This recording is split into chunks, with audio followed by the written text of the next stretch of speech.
Kian Purnama kayak. Oke, baik.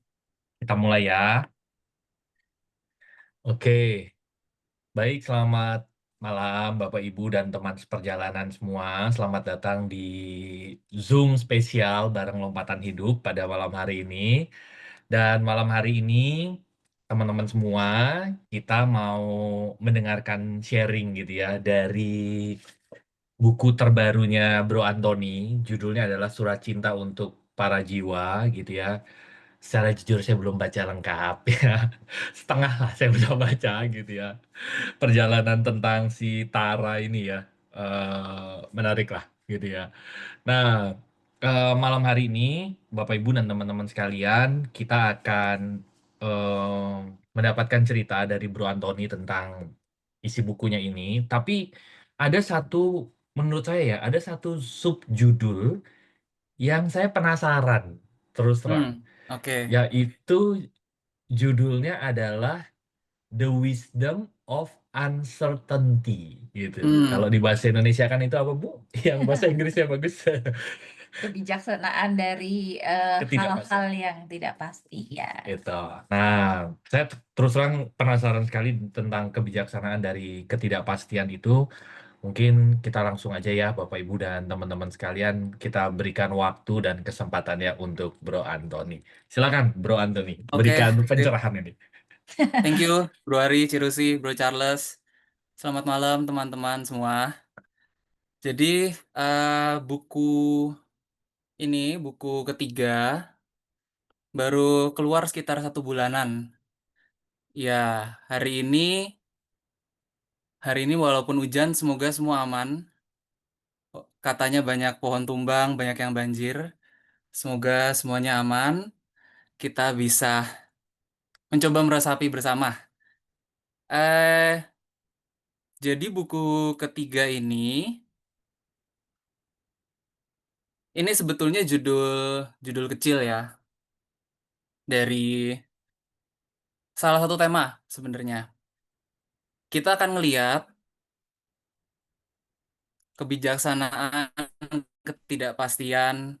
Karena kalau kita melihat dari buku ini untuk teman-teman yang belum baca atau yang belum selesai baca, buku ini sebetulnya setengah kisah asli, setengahnya dikaburkan. Jadi ada inspirasi dari kisah pengalaman hidup seseorang yang diambil kemudian dituangkan menjadi sebuah cerita fiksi. Itu. Jadi sinopsis bukunya dimulai dengan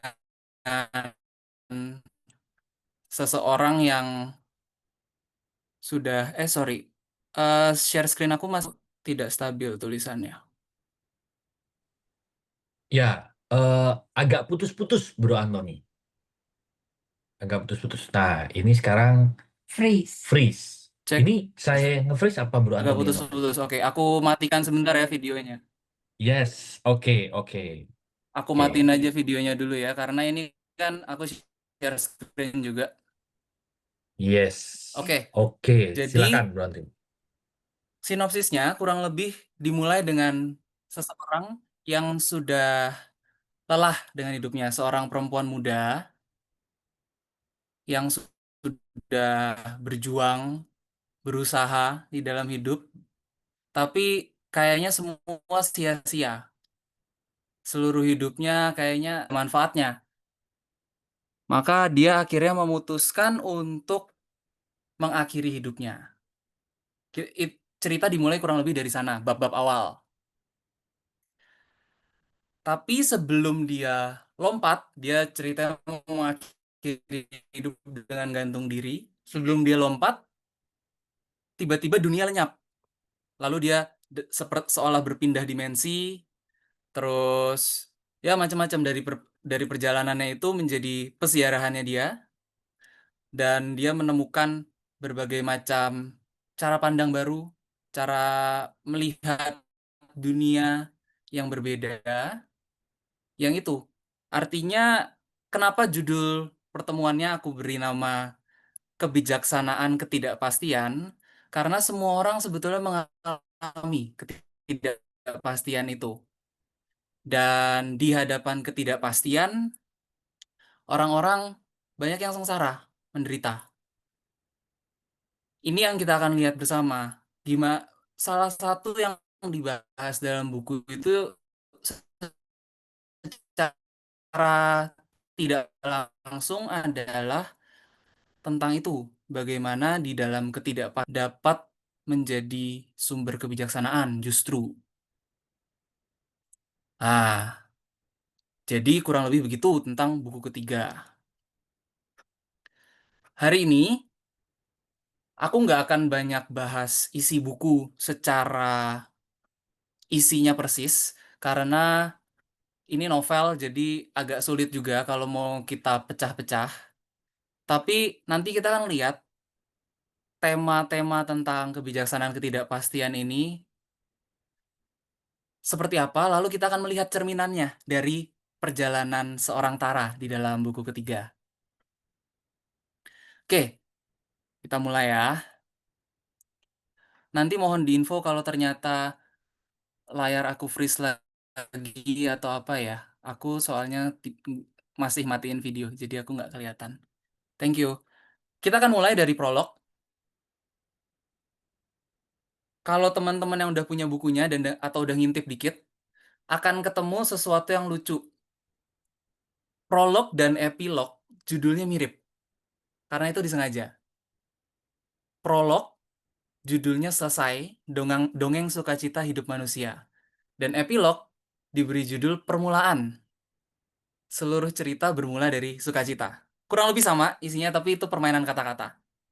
Kenapa mengulangi dan mengulangi awal dan akhir justru mengulangi judul yang sama? Ini aku bacakan dulu ya. Ini prolog halaman pertama. Ini adalah cerita tentang manusia, dan cerita ini dimulai dari akhirnya.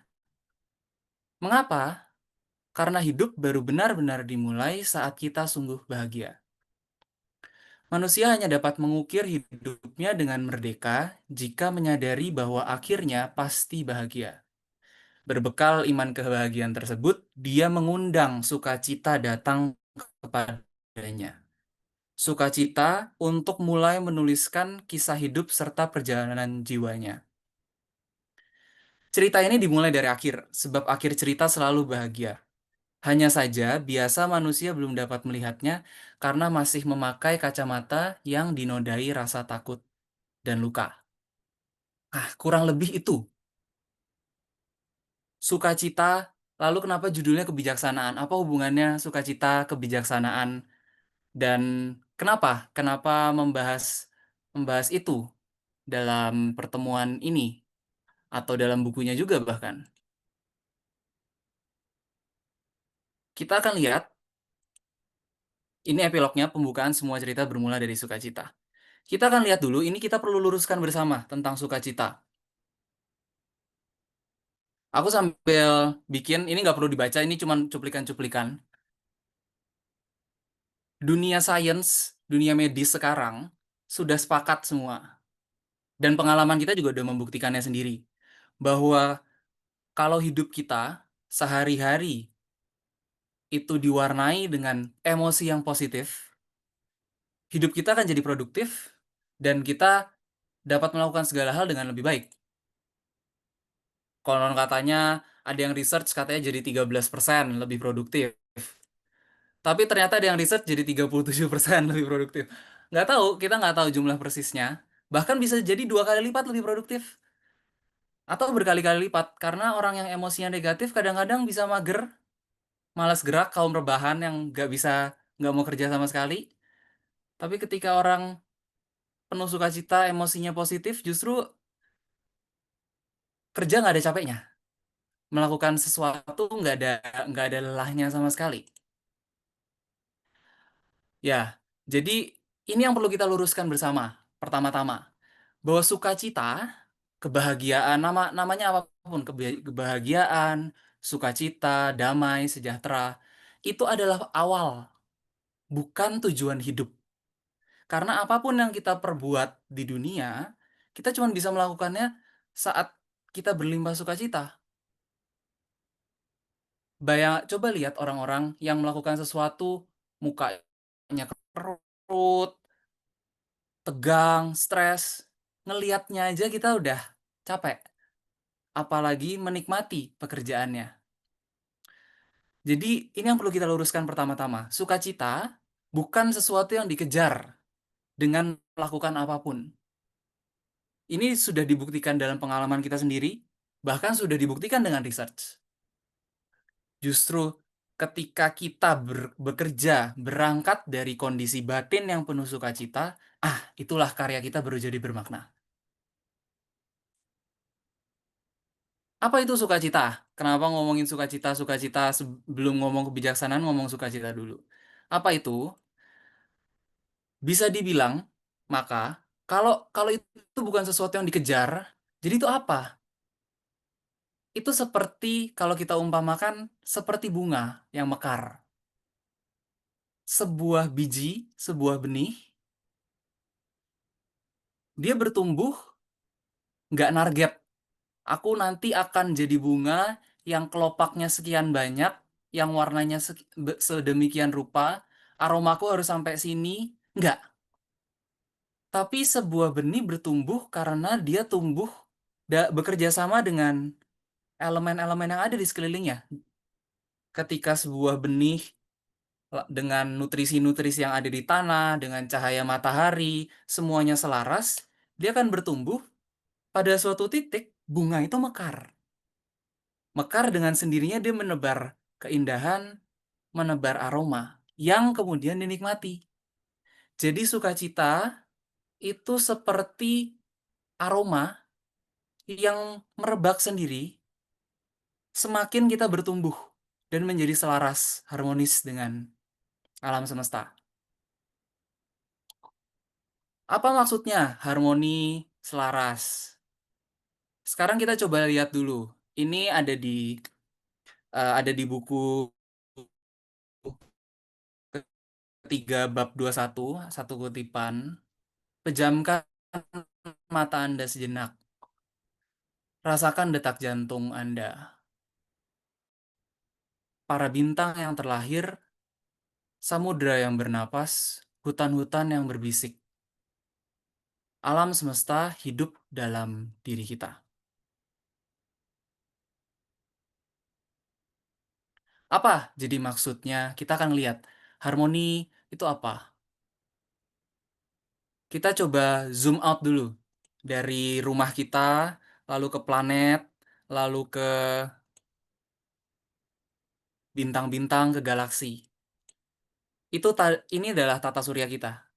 Tata surya, kemudian galaksi Bima Sakti. Kalau kita zoom dari galaksi, matahari kita ternyata cuma satu titik, setitik gini. Di sini udah nggak kelihatan lagi planet bumi di mana, Indonesia di mana, rumah kita di mana udah nggak kelihatan. Tapi kalau kita zoom out lagi, ini loh, satu titik dari sekian kumpulan ini, setiap titiknya satu galaksi sendiri. Di sini aja udah nggak kelihatan galaksi Bima Sakti itu ada di mana. Nah, kumpulan-kumpulan galaksi ini kemudian dinamakan oleh saintis jadi namanya supercluster. Nama sebutannya Laniakea. Laniakea itu nama dari istilah Hawaii. Bentuknya kayak gini kalau dimodelkan kemudian. Ini satu titik, masing-masing titik adalah galaksi sendiri. Bahkan tata surya kita aja udah nggak kelihatan di mana. Tapi kalau dari cluster ini kita zoom out lagi, kita akan ketemu ternyata satu cluster ini cuma satu lingkaran kecil dari alam semesta yang berhasil diobservasi. Catatan ya, yang berhasil diobservasi. Artinya, para ilmuwan, para astronom mengakui bahwa alam semesta yang kita observasi itu ukurannya masih cuman sepersekian dari alam semesta sesungguhnya, ukuran sesungguhnya. Nah, di sini udah nggak kelihatan lagi bahkan galaksi kita di mana. Apalagi rumah kita, apalagi kita yang sekarang duduk di sini lagi ngomongin kebijaksanaan ketidakpastian ini. Nah, tapi dari sini kita zoom in lagi. masuk ke dalam diri kita yang duduk, masuk ke kepala kita, masuk ke otak, kita akan menemukan sel-sel neuron yang bentuknya kurang lebih seperti ini. Jadi kalau kita zoom out sampai alam semesta, bentuknya alam semesta, terus kita zoom in sampai ke dalam bagian sel-sel otak kita yang nggak kelihatan, ternyata jaring-jaringnya bentukannya serupa. Nah, kemudian ketika para ilmuwan, orang-orang mulai menemukan cerminan-cerminan kayak gini, mereka meneliti lebih lanjut dan ternyata menemukan banyak sekali pola di alam ini yang saling tercermin satu sama lain. Mulai dari petir, dari sungai-sungai, bunga, bentukannya keong, macem-macem. Lalu ada misalnya yang terkenal sekarang struktur heksagon dari sarang lebah atau fraktal fraktal dari sungai yang kemudian dari daun-daunan, bahkan alat berenang, baju renang, sirip hiu, kulit hiu, dan sebagainya. Jadi kemudian ketika manusia mengamati keluar, ternyata menemukan itu di dalam desain dan arsitektur teknologi manusia. Nah ini, apa maksudnya selaras? Ini sangat jelas ketika kita bicara tentang ini, tentang pola-pola yang dari yang luas sampai yang paling kecil itu punya cerminannya masing-masing. Inilah yang kalau kita buka cover depan ada tulisan tangan ini membawa seluruh semesta.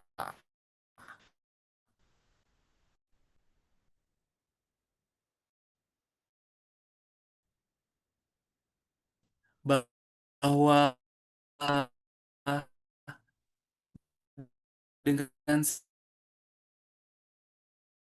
seluruh alam semesta ini sudah harmonis, sudah selaras.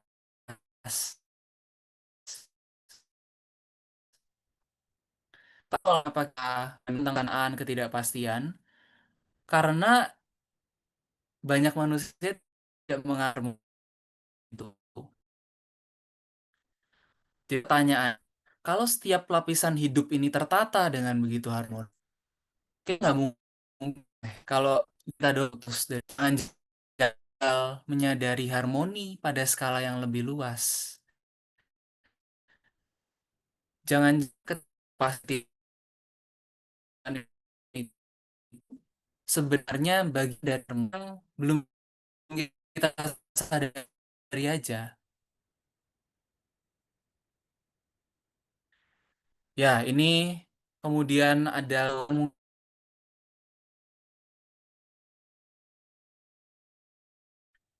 Bro Anthony menghilang sepertinya ya. Oke, sebentar. Kita tunggu ya. Karena koneksinya kayaknya tadi terputus-putus. Sebentar, kita tunggu Bro Anthony ya untuk join ulang lagi. Sebentar, sebentar.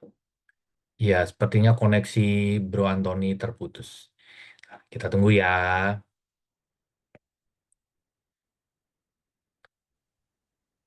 terus aku lagi aku barusan ubah jadi ini. Aku pakai hotspot HP. Kayaknya internet rumah nggak stabil karena mungkin cuaca ya. Oke, Oke, aku coba oke. sebentar. Aku coba share ulang.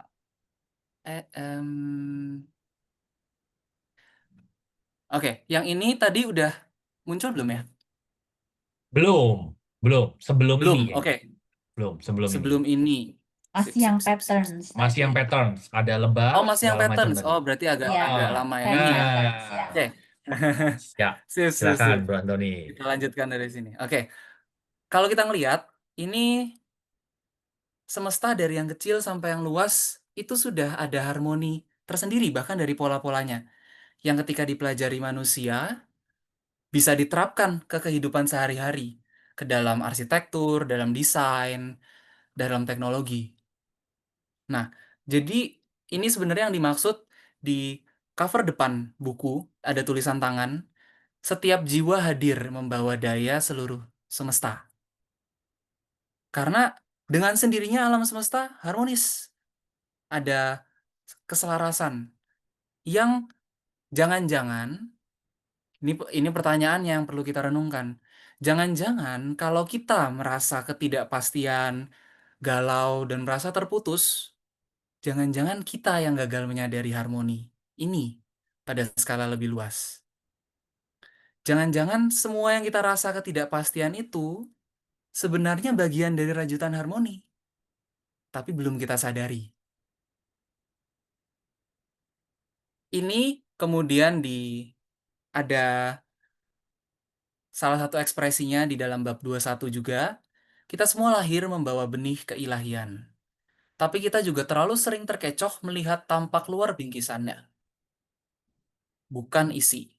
Saat membungkus manusia dalam kategori simplistik, kita tidak menggambarkan mereka. Kita menggambarkan kegagalan kita untuk melihat lebih dalam tentang realitas manusia. Ya, jadi tadi kita sudah bicara tentang sukacita, kebijaksanaan, yang kurang lebih sebenarnya sama. Nanti kita akan lihat, makin lama kita akan melihat kesamaannya, keselarasannya. Tapi sebelum itu, ada baiknya mungkin kita lihat dulu bagaimana kita menghalangi diri kita sendiri. Bagaimana kita gagal melihat lebih dalam tentang realitas ini. Ada satu cerita yang bagus aku pernah dengar. Mungkin beberapa di sini pernah dengar juga cerita yang sama. Pada suatu hari, ada seseorang sedang berjalan. Lalu dia tersesat. Ketika tersesat, dia masuk ke taman surgawi. Indah banget. Jadi tersesat, tapi masuknya taman surgawi yang sangat indah. Sejuk, tenang, damai. Jadi mungkin dia beruntung justru. Dia berjalan, berjalan, menyusuri taman, sampai dia merasa capek, merasa lelah. Lalu dia ketemu satu pohon rindang. Dia duduk di bawah pohon, beristirahat, menikmati angin sepoi-sepoi. Lalu dia merasa ngantuk. Karena dia merasa ngantuk, dia berbaring aja. Rumputnya lebat, empuk, anginnya sejuk, dia tertidur. Beberapa jam kemudian, dia bangun, segar, tapi dia merasa lapar. Lalu dia berpikir, lapar. Enak nih kayaknya kalau aku bisa makan makanan yang enak. Lalu dia merem sebentar, dia ngebayangin segala macam makanan yang lezat. Pas dia buka mata, tiba-tiba makanan ada di depan dia. Dia nggak mikir panjang, dia makan aja nyam nyam nyam nyam nyam nyam nyam. Kenyang. Kenyang. Merem lagi bentar, aduh, udah kenyang aku haus nih. Terus dia berpikir membayangkan segala minuman enak yang bisa dia minum. Ketika dia buka mata, minumannya ada. Gak mikir lagi, minum aja, glek glek glek glek. Segar, lega. Dah, lega, dia berbaring bentar, menikmati angin sepoi-sepoi. Tapi kemudian dia mikir, ini tempat apa? Aku tersesat, tiba-tiba masuk ke taman yang indah. Sekarang aku minta makan, makanan datang. Aku minta minum, minuman datang. Ini tempat apa sih? Jangan-jangan ini tempatnya para jin. Dia khawatir, takut, melek. Tiba-tiba para jin, para setan bergentayangan di sekitarnya dia. Beneran ternyata para jin di sini. Setan-setan ada di sini. Aduh, aduh, gimana nih? Mereka bakal nyiksa, mereka bakal nyiksa. Para jin, para setan mulai menyiksa dia. Menusuk dia, merasa membakar dia dan sebagainya. Aduh, mereka nyiksa, mereka nyiksa, mereka akan membunuhku. Dan dia mati. 2 menit yang lalu kita berpikir orang ini beruntung. Masuk ke taman yang indah, makan makanan enak dikasih, minum minuman yang enak dikasih. Tapi ternyata habis itu dia tersiksa, dia mati. Masalahnya, berdasarkan cerita, dia sedang duduk di bawah wishing tree, pohon yang mengabulkan semua keinginan. Dia membayangkan, dia ingin makanan, makanan datang. Dia ingin minuman, minuman datang. Dia ingin setan, setan datang. Dia ingin mati, mati datang. Ini yang terjadi dengan kita dan pikiran kita. Karena konon katanya, pikiran manusia, pikiran yang kuat dan kokoh, itu adalah wishing tree. Sekarang kalau kita semua ditanya, kita mau pikiran tajam atau tumpul? Nggak usah pikir panjang, nggak mikir sama sekali. Kita mau pikiran yang tajam. Jadi, sebenarnya kita semua secara intuitif ngerti bahwa pikiran kita mirip dengan pisau. Nah, kalau dalam analogi ini, maka pisau itu bisa dipakai oleh siapapun. Kalau dia berada di tangan chef yang handal, dia bisa digunakan untuk memasak, bisa bikin makanan yang indah, enak, dan lezat.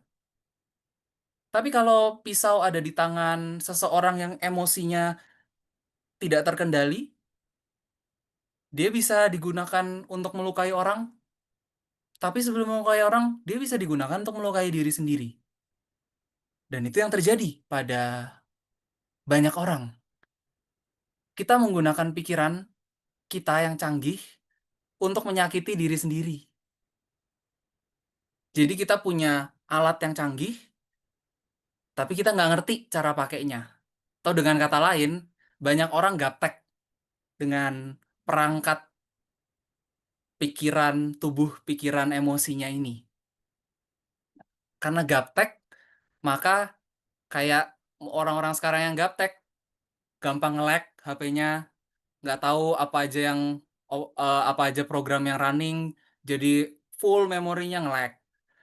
Atau karena gaptek, dikirimin file tertentu, atau dikirimin video AI sekarang, mudah ketipu.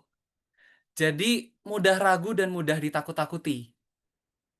Akal budinya canggih, tapi justru malah bikin hidupnya makin rumit. Dengan kata lain, hidupnya jadi seperti kecelakaan karena mudah dikendalikan oleh situasi. Kecelakaan itu ya seperti pengendara misalnya. Kalau orang bawa mobil mabok, siapa coba di sini yang mau disupirin sama supir yang mabok? Pasti nggak ada. Makanya biasa ada istilahnya kan, sober friend, the sober friend. Kalau orang lagi pergi minum, orang yang bertanggung jawab untuk nyetir pulang. Karena harus ada. Nggak ada yang mau disupirin sama pengemudi yang mabuk. Karena pengemudi yang mabuk, mereka nggak tujuannya mereka nggak di tangan kendali mereka. Seakan-akan tangannya di dalam kendali. Tapi yang mengendalikan situasi. Karena gas, tabrak kiri, baru putar putar setir ke kanan. Tabrak kanan, baru putar setir ke kiri, dan seterusnya. Jadi mereka seperti kecelakaan yang berjalan, dan kemana-mana mereka membawa bencana buat diri sendiri dan orang lain. Nah ini kondisi batin yang mudah dikendalikan. Maka kekisruhan, kekacauan itu udah pasti terjadi. Dan yang namanya bahagia, namanya sukacita, ya mohon maaf, jangan terlalu berharap. Karena itu cuma kebetulan. Orang yang mabuk bisa nggak nyampe rumah tanpa lecet, tanpa kecelakaan? Ya bisa, tapi kemungkinannya jauh lebih kecil dibandingkan orang yang sadar. Nah, kalau orang terus-menerus dalam kondisi mabuk ini, terus-menerus menggunakan pisau untuk melukai diri sendiri, maka nggak heran, lama-kelamaan muncullah pemikiran bahwa hidup ini penuh kekacauan dan tidak ada keteraturan. Ketidakpastian itu akan makin menyiksa, makin menyiksa. Nah, ini cara kita, cara bag, cara kita menyakiti diri kita sendiri, walaupun aneh tapi nyata. Sekarang sebelum kita melihat bagaimana kita berhenti melakukannya atau bagaimana justru menciptakan sukacita, kita coba ngelihat lebih dalam mekanismenya seperti apa. Mekanisme yang menjebak kita dalam lingkaran ini. Sederhananya, bisa kita lihat dalam siklus ini. Ini sebenarnya kita bisa bedah dalam yang lebih detail, tapi supaya lebih sederhana kita bagi jadi 3 aja. Kita sekarang saat ini duduk di sini, kita terpapar dengan sekian banyak stimulus. Macam-macam kejadian yang ada di sekeliling kita itu semua stimulus.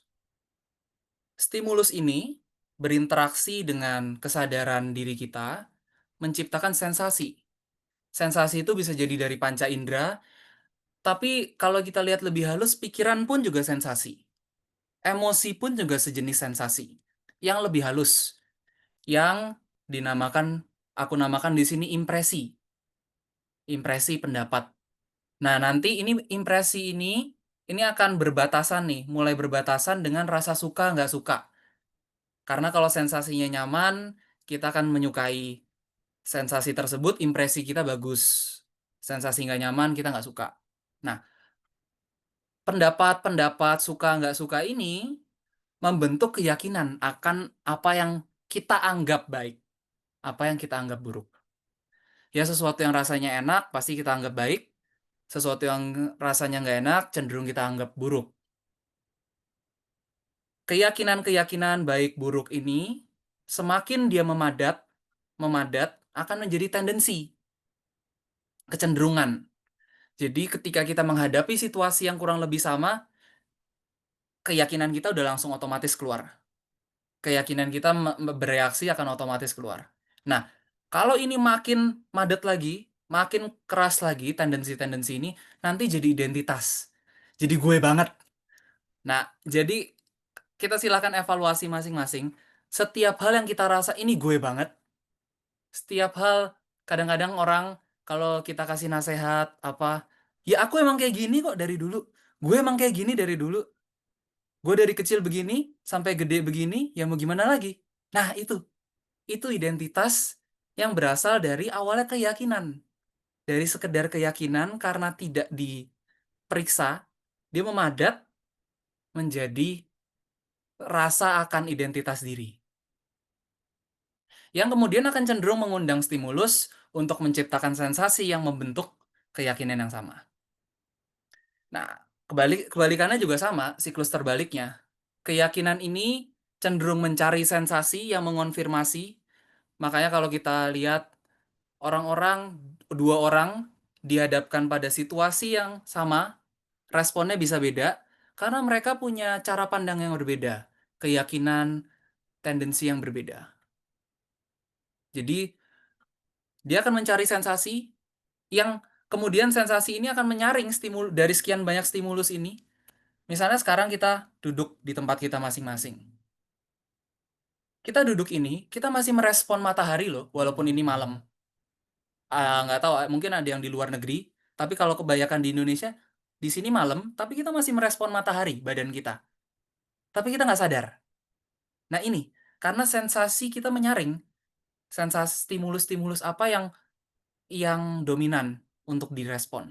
Nah, mencari stimulus untuk mengonfirmasi keyakinan dan begitu terus. Jadi ini siklus yang berputar, yang kalau tidak disadari, kalau kita berada dalam siklus negatif seperti tadi, hidupnya percaya bahwa hidup ini kacau, maka ya akan berputar terus di tempat yang sama. Nanti kita akan lihat bagaimana kita membuka siklus ini, jadi dari seperti lingkaran berputar di tempat yang sama, jadi kita mulai buka lah, meluas, menjadi seperti spiral at least. Jadi kita makin lama berkembang dan berkembang. Tapi sebelum itu, kita lihat sekitar 5 menitan. Konsekuensinya apa ketika kita hidup dalam siklus seperti ini? Ada 2 konsekuensinya. Yang pertama berkaitan dengan diri sendiri, Yang kedua berkaitan dengan hidup kolektif komunal kita. Ketika ini terjadi secara pribadi, ini kita bisa lihat ini ada dalam bab jurnal 4, jurnal yang nomor 4. Kurang lebih ekspresinya seperti ini. Sejak masa kecilnya dunia sukses memasang lensa permanen. Lensa yang melihat bahwa semua orang selalu menyembunyikan kepentingan pribadi, bahwa manusia selalu ingin memanfaatkan situasi, lensa yang hanya melihat setan dalam diri manusia. Ini ya tokoh utamanya sedang merenungkan luka batinnya dengan ayahnya. Dia melihat bapak bukan orang paling jahat di dunia, tapi masalahnya kehidupan berhasil menggulung dirinya. Dia sudah menimbun luka seumur hidup, maka otomatis mulut dan tangannya hanya dapat menyalurkan luka serta kepahitan yang terpendam dalam dirinya. Ini yang kemudian di dalam buku ketiga Surat Cinta disebut dengan nama warisan rasa takut atau warisan luka. Nah, siklus ini harus diterima, memang harus diakui, siklus ini adalah sebentuk warisan yang dioper turun-temurun dari orang tua ke anak ke anaknya, dari lingkungan ke individu, dan individu juga melempar balik ke lingkungan. Ini siklus yang membuat seorang manusia, memberikan kepada orang lain kekuasaan terhadap kesejahteraan batinnya. Otomatis, ketika kita memberikan orang lain kuasa, kita tidak punya kontrol terhadap apa yang terjadi di dalam diri kita. Kita kehilangan otonomi, kehilangan daya yang besar di dalam diri kita, yang seluas semesta kalau kita lihat tadi di awal. Otomatis mudah terluka dan mudah curiga. Yang sebenarnya buku ketiga ini, seperti yang kita lihat sebenarnya di cuplikan tadi, ini ada hubungannya dengan kematian. Karena pun tokoh utamanya juga mulai dengan keinginan untuk mengakhiri hidupnya. Sebenarnya kalau kita lihat, setiap rasa takut selalu ada hubungannya dengan rasa takut mati. Memang kemudian untuk orang-orang yang menjadi takut mati-mati. Tapi sebenarnya kematian, kalau kita lihat, sebenarnya arti kematian hanya sesuatu yang kita kenal, yang terbiasa, yang kita sukai, itu berakhir. Harus berakhir, dan kita masuk wilayah yang benar-benar asing. Yang kita nggak ada bayangan sama sekali. Ada mungkin orang yang senang nyoba sesuatu yang baru, tapi sesuatu yang baru pun itu pasti selalu masih ada dalam batasan-batasan yang bisa dia perkirakan. Masih batasan yang bisa dikendalikan. Kalau itu benar-benar tidak dikenal sama sekali, tidak bisa dikendalikan sama sekali, biasa akan insting hewani di dalam pertama muncul rasa takut. Umumnya, umumnya. Tapi memang ada orang-orang yang sudah bisa melampauinya. Jadi warisan-warisan ini membuat emosi kita terjebak pada masa kanak-kanak. Banyak orang bertumbuh besar, tapi secara emosi masih sebagai anak kecil. Dan dalam tanda kutip, mohon maaf, banyak orang barangkali hidup seolah-olah jadi budak emosinya orang lain. Secara emosional kita menjadi babunya orang, karena kita mengizinkan orang lain mengatur seperti apa yang terjadi dalam diri kita. Kalau orang lain ngatur kita harus bekerja kayak gimana, harus melakukan apa, itu aja sudah seperti perbudakan. Nah, sekarang orang lain mengatur apa yang terjadi dalam diri kita. Ini lebih lebih menyakitkan lagi sebenarnya. Jadi ini siklusnya untuk diri sendiri. Nah, sekarang untuk kehidupan kita secara kolektif, secara komunal, apa wujudnya? Ketika sambil nulis buku ketiga ini, mungkin udah sebenarnya udah masa-masa editan sih, masa-masa editing. Aku cukup nggak tahu kebetulan, bisa dibilang kebetulan, nggak kebetulan, apapun itu. Aku cukup beruntung tiba-tiba tertarik dan dapat kesempatan mempelajari fenomena witch hunting. Bukan witchcraft ya, bukan ilmu sihir, beda.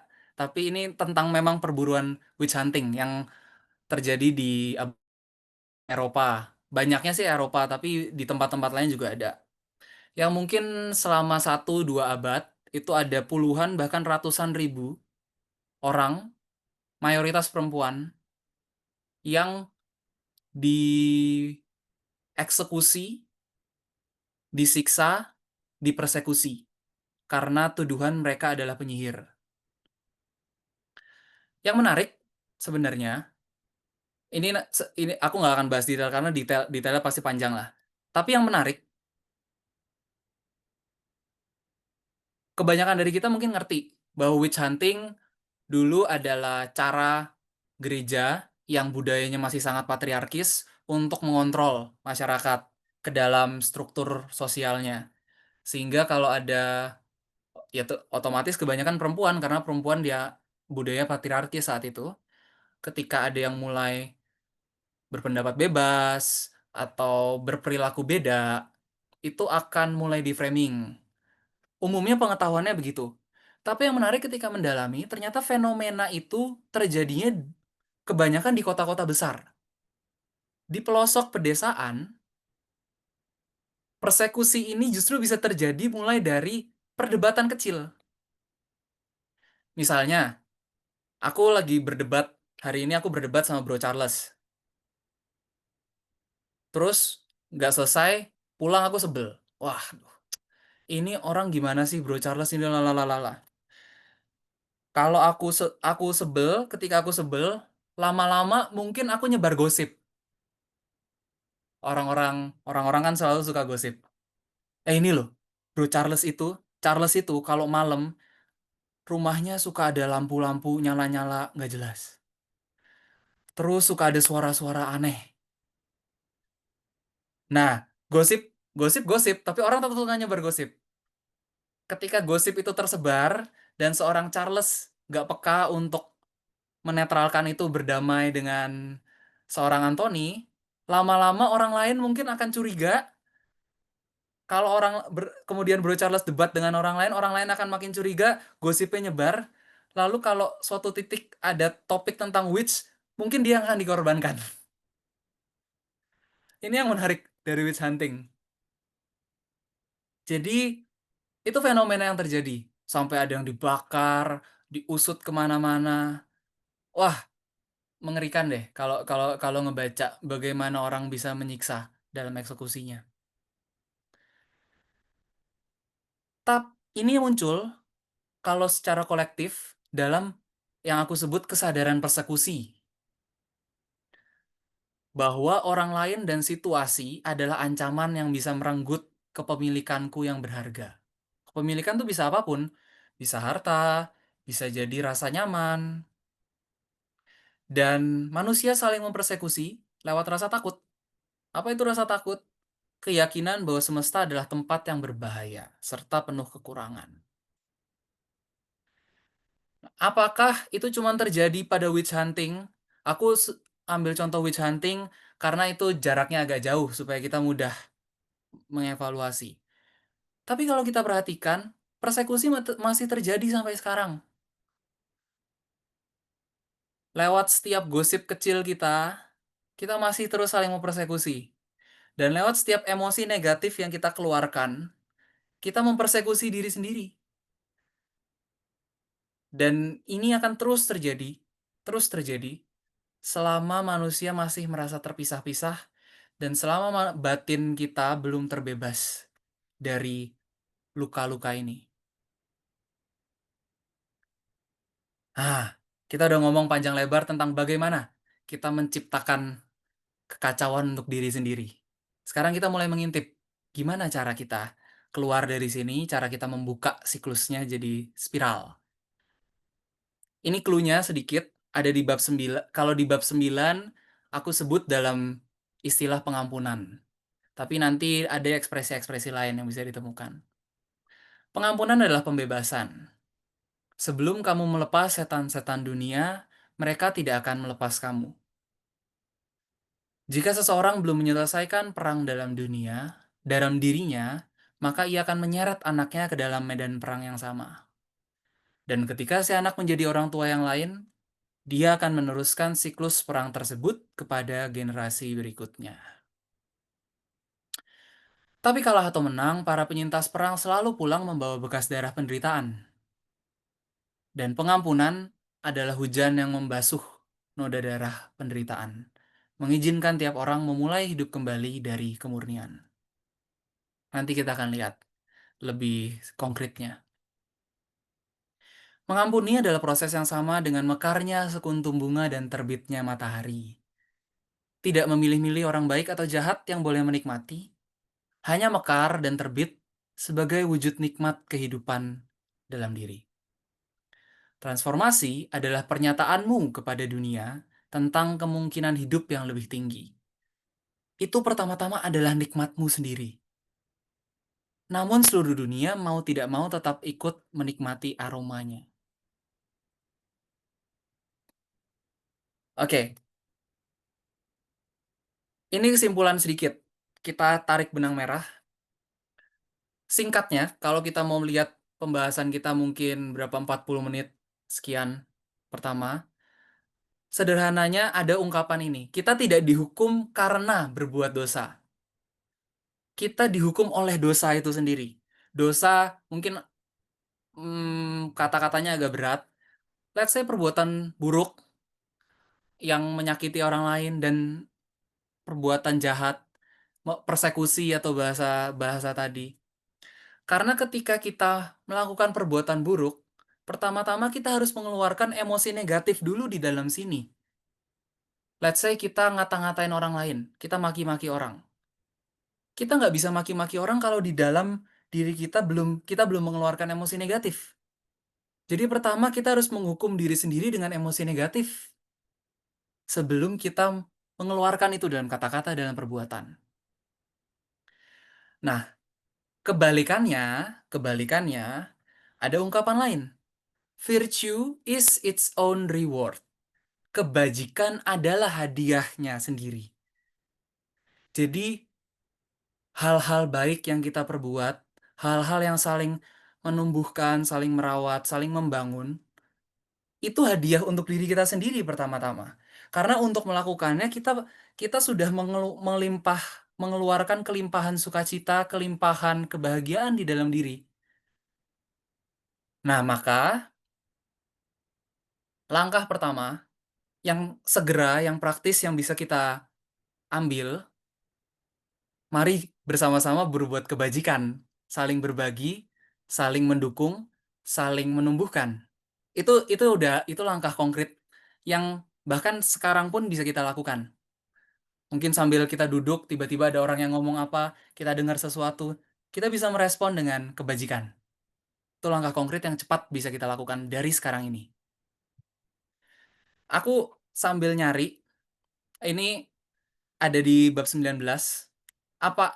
Jadi si Taranya, ini udah agak belakang ya bab 19, dia bingung. Ini nanti kalau aku kembali dari dimensi ini, terus pulang, lalu aku lupa ini semua, terus gimana dong? Gimana caranya supaya aku cepat ingat lagi?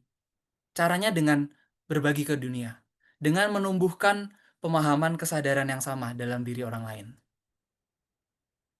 Ini tadi, benar-benar beberapa jam lalu pas nge-review dikit presentasi hari ini, aku ketemu ternyata ada yang namanya World Happiness Report. Ini cari aja, World Happiness Report itu websitenya. Websitenya namanya World Happiness Report. Ternyata ada. Aku nggak baca sih detailnya, cuman keren aja. Ternyata ada beginian. Yang eh dalam daftar isi laporannya, ini loh. Lihat ya, caring and sharing. Sharing meals with others, living with others, connecting with others, supporting others, trusting others, giving to others.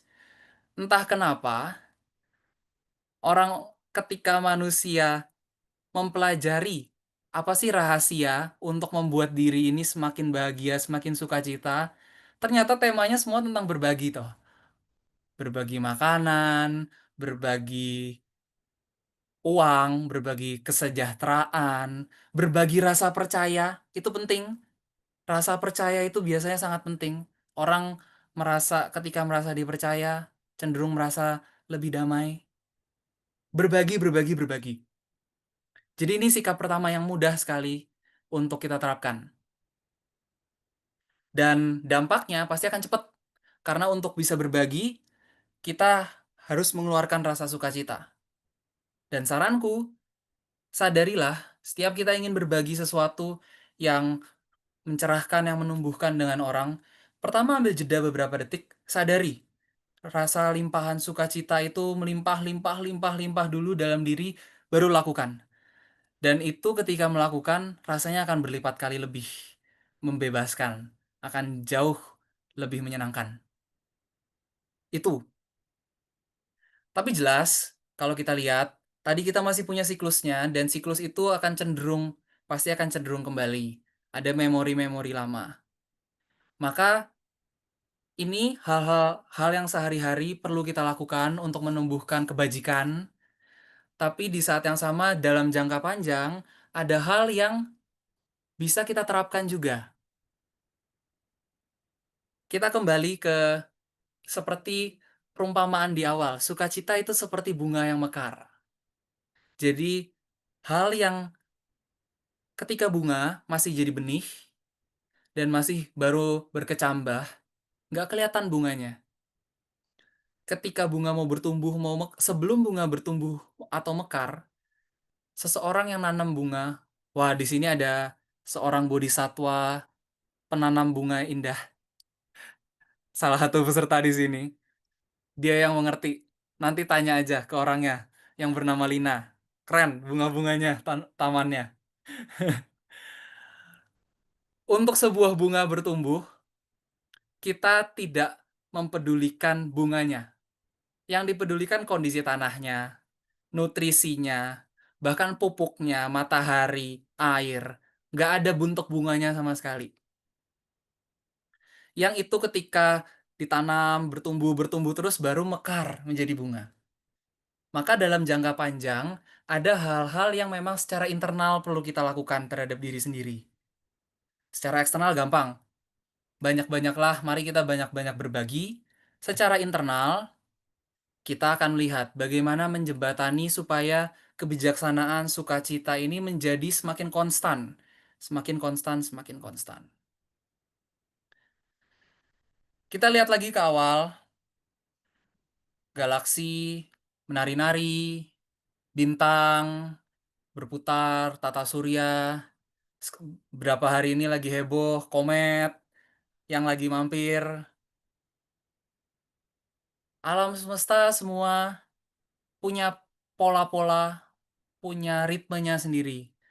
Benih tumbuh jadi bunga, ada yang jadi pohon, pohon menjadi buah, buah kembali jadi benih. Musim-musim berganti, sekarang lagi musim hujan, nanti ada musim kemarau, musim semi jadi musim panas, jadi musim gugur, musim dingin, kembali ke musim semi. Kalau kita lihat kembali, alam semesta semua punya ritme, punya pola-pola yang harmoni sendiri. Dan kalau kita bercermin, secara logika at least, tidak mungkin itu tidak terjadi di dalam diriku, harmoni itu. Karena kalau diriku adalah bagian dari kehidupan, bagian dari semesta, pasti ada harmoni itu di dalam diriku. Maka, yang perlu kita tumbuhkan adalah sebuah rasa percaya, rasa iman.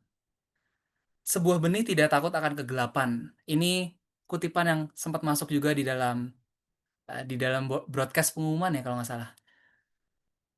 Sebuah benih tahu, mengerti, tekanan dan ketidakpastian dari tanah yang menimbun dirinya itu bukan musuh, melainkan agen pembawa transformasi. Nah, untuk melahirkan kehidupan, ini singkat aja untuk menyamakan persepsi bersama. Sebuah benih harus mati sebelum melahirkan kehidupan baru. Dia perlu bekerja dengan segala daya kehidupan yang awalnya nggak kelihatan sebagai bunga atau buah bahkan. Tapi dia perlu bekerja tetap dengan kegelapan tanah, dengan unsur-unsur hara. Dia perlu menerima itu untuk bertumbuh. Baru dia bisa berkecambah, baru dia bisa berbunga, baru dia bisa berbuah. Dan terlahir sebagai kehidupan baru. Dan kemudian baru dia bisa membagikan keindahan dan kemanisan hidup dalam dirinya. Lalu menebar benih-benih yang baru. Semua itu terjadi karena dia memeluk kegelapan tanah. Nah, ketika dia memeluk kegelapan ketidakpastian itu, nutrisi-nutrisi itu akan masuk dengan sendirinya. Dan ketika dia masih di dalam tanah, dia merespon matahari. Cuman matahari belum kelihatan. Tapi kehidupan di dalam dirinya sudah tahu bahwa dia harus mencari matahari. Ketika dia merespon saja pada sesuatu yang saat ini mungkin belum kelihatan, pada harmoni yang saat ini belum disadari, harmoni itu akan datang dengan sendirinya. Cahaya matahari pun akan memberikan energi transformasi untuk dirinya. Sama dengan manusia. Maka kebijaksanaan dalam sukacita pada satu sisi bisa disebut dengan semacam iman, sebuah iman. Apa itu iman? Iman itu maksudnya adalah sikap hidup sadar, utuh, berkelimpahan. Kita akan lihat maksudnya apa di sini. Ada satu cerita lucu. Ini mungkin lebih banyak yang pernah dengar karena ini salah satu cerita dari kumpulan ceritanya Anthony de Mello. Beberapa teman mungkin tahu Anthony de Mello. Pada satu hari ada seorang misionaris yang sedang pergi berlayar. Dia singgah sementara di satu pulau. Singgah untuk tidur aja, untuk sebenarnya untuk bermalam aja. Tapi ternyata dia bertemu suku-suku primitif yang ada di sana. Dia berkomunikasi, ternyata para ketua sukunya bisa berbahasa yang sama dengan dia. Oh, oh ternyata sebelumnya pernah ada misionaris yang datang ke pulau itu dan mengajarkan mereka cara berdoa. Nah, si imam misionaris ini nanya, doa yang diajarin apa ke kalian? Ketua sukunya ada 3 orang. Mereka bilang, ini loh doanya. Kami bertiga, kamu bertiga, kabulkanlah doa kami. Kaget si misionarisnya. Kok doanya begini? Ini pasti doa Bapak kami nih. Teman-teman yang Kristen mungkin tahu doa Bapak kami. Karena ada Trinitas di situ. Wah, mereka lupa nih doanya. Oke, oke, gini deh. Aku cuma netap di sini 1 malam, tapi aku akan ajarin ulang ke kalian. Jadi selama 1 malam itu, dia mengajarkan kembali doa Bapa kami ke ketua suku ini. Oke, selesai. Mereka udah ngerti, udah ingat. Keesokan paginya, si imam misionaris ini berangkat, berlayar. Nggak nyampe beberapa menit, tiba-tiba dari kejauhan dia ngeliat kok ada siluet-siluet dari pulau itu mendekat ke dia. Dia nunggu, kaget. Loh, 3 orang ini lari ke arah dia. Lari di atas air. Waduh. 3 orang ini datang begitu nyampe ke kapalnya. Tunggu, tunggu, tunggu, tunggu. Kami lupa lagi kemarin doanya itu apa? Doa Bapak kami itu apa? Dia masih kaget. Diam bentar. Udah. Gini aja deh. Doa yang kamu ucapkan itu, lakukan aja. Karena itu udah berbuah ternyata di kalian. Jadi nggak penting. Nggak penting kata-katanya apa. Yang penting imannya apa. Ini iman. Sadar utuh berkelimpahan. Ini adalah sebuah sikap hidup. Jadi kalau di dalam batin kita, ucapkanlah kurang lebih seperti ini, nggak persis sama, nggak apa-apa. Saat ini aku masih belum mengerti. Saat ini aku masih belum menyadari harmoninya. Tapi aku tahu ada sesuatu yang lebih besar yang bermain dalam harmoni. Oleh karena itu, karena aku at least tahu bahwa ada sesuatu yang lebih besar, aku bersedia berlayar melalui proses hidup yang untuk sementara ini masih rasanya penuh misteri. Aku bersedia dikejutkan oleh kehidupan tanpa buru-buru menilai dengan pemikiran untung rugi.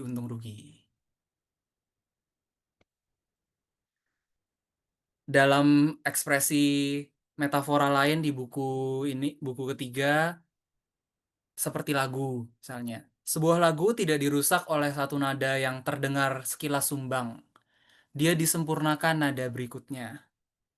Tugas kita bukan mengontrol melodi, melainkan mempercayai sang pencipta simfoni.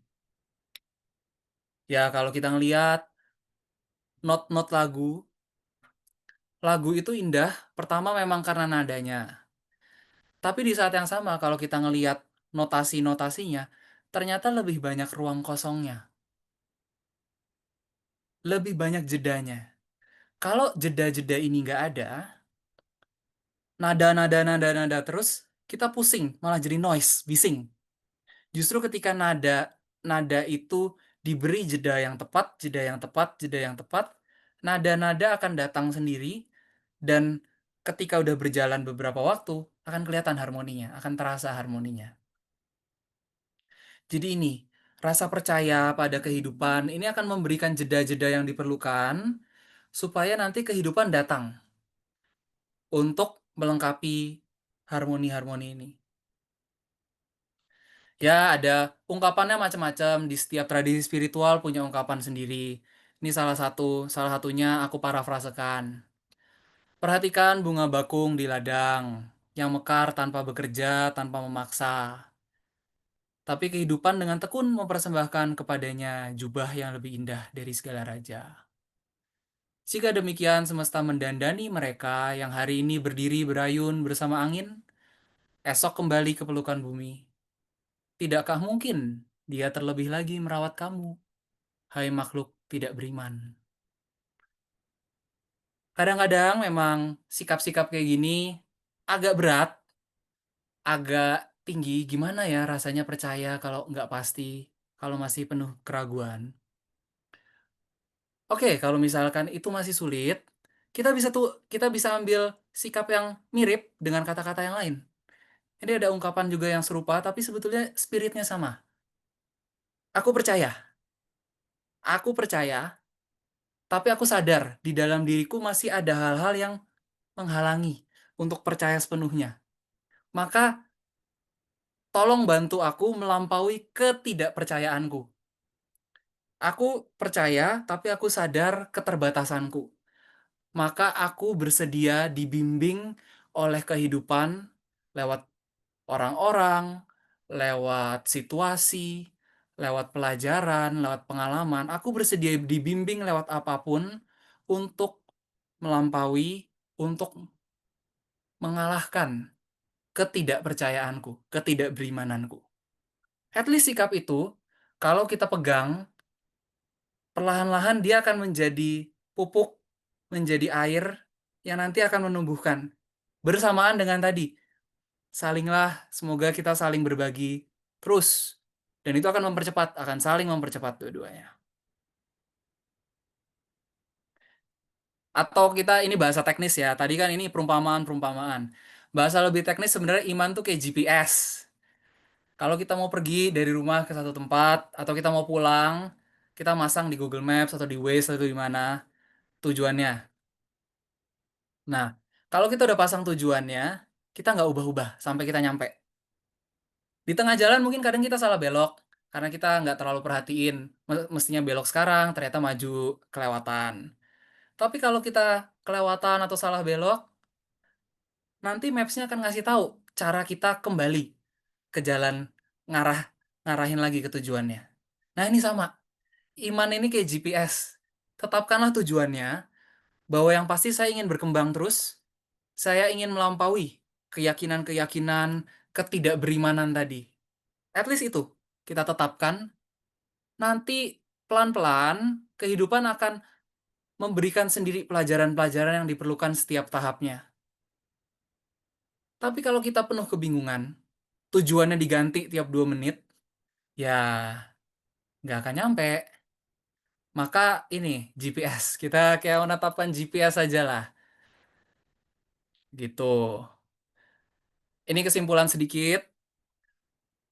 Pertama, kita perlu bersedia melihat dan bersedia membangun iman kepercayaan ini, iman sadar utuh berkelimpahan.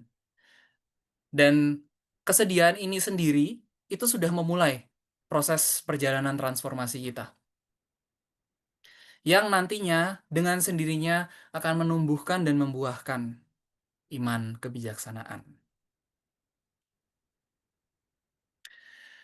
Oke, sebenarnya kita udah ngelihat sukacita gimana, sukacita kebijaksanaan gimana, kita udah melihat bagaimana cara kita menjebak diri sendiri dalam kekacauan. Kita udah melihat jalannya seperti apa, sikap-sikap seperti apa yang bisa kita gunakan. Sebenarnya kalau mau di stop bisa, tapi kayaknya agak agak agak nanggung buat aku. Jadi untuk sekitar 15 menit ke depan, ini adalah hal-hal yang terutama bisa digunakan untuk referensi masa depan.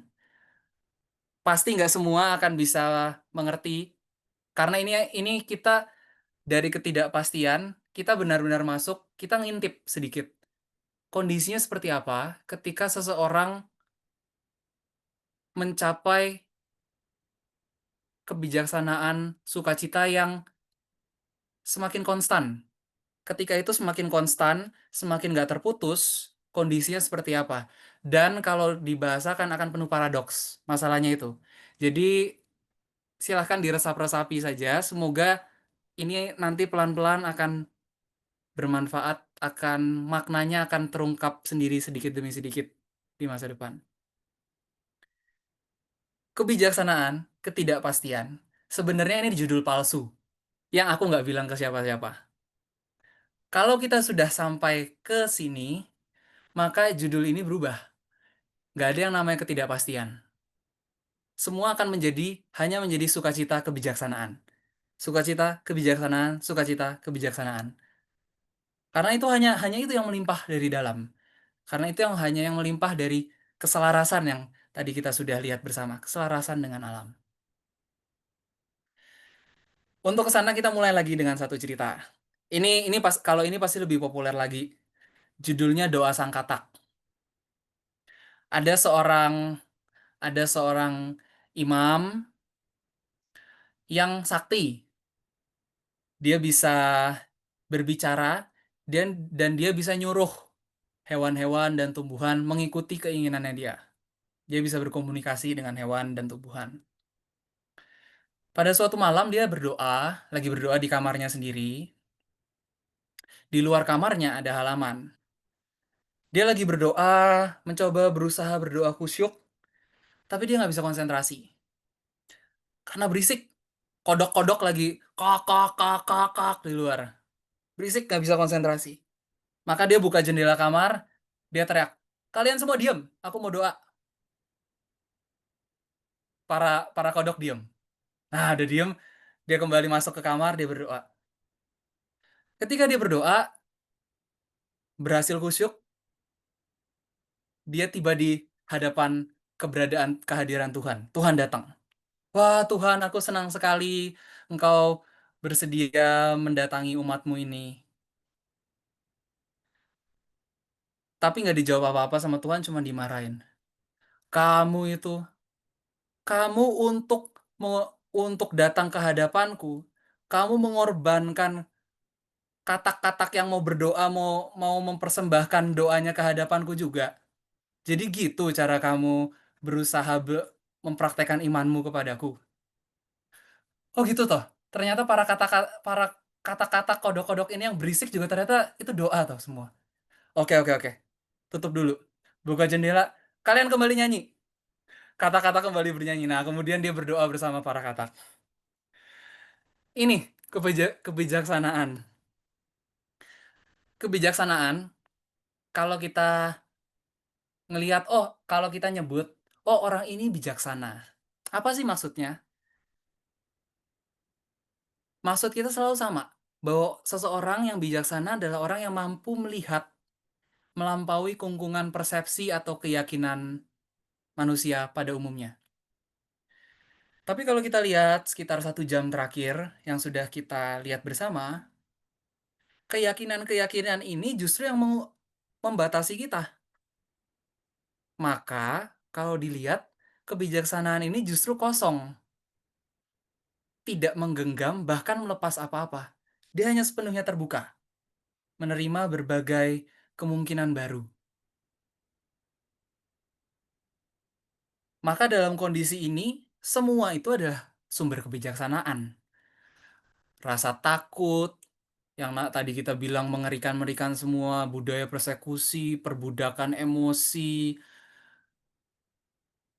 penghinaan, itu semua adalah sumber kebijaksanaan. Dan penyadaran akan hal ini justru yang membuka diri kita untuk menerima terus-menerus aliran kebijaksanaan ini. Kita terbuka justru dalam ketidaktahuan, bukan ignorance, bukan ketidaktahuan kebodohan, tapi ketidaktahuan keterbukaan. Mungkin kita punya sekian banyak ilmu, tapi nggak kita bawa kemana-mana. Kayak mungkin di rumah kita punya sekian banyak baju, kita punya setumpuk baju, tapi kalau kita mau pergi yang kita pakai cuma satu, nggak kita bawa semuanya. Kalau kita lagi ke kondangan, kita pakai satu jenis baju. Kalau kita cuma mau ketemu temen, kita pakai jenis baju yang lain. Kita pakai sesuai kebutuhan. Nah ini sama. Kita punya banyak ilmu, mungkin punya banyak pengetahuan, tapi kita juga tahu bagaimana memakainya. Dan kita tahu bagaimana memakainya kalau kita nggak menggenggam semuanya sebagai kebenaran mutlak yang harus dipakai di setiap saat.